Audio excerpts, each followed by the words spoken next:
किंवा काढू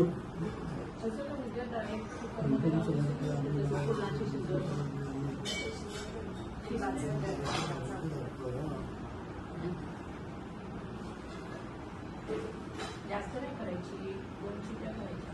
शेतात खोबऱ्याचा तुकडा नाही का? गुळ खोबरं नाही आहे. नसेल तर हवे आहे ते. हे बघ आता पाणी घे आणि याच्यावर फिरव.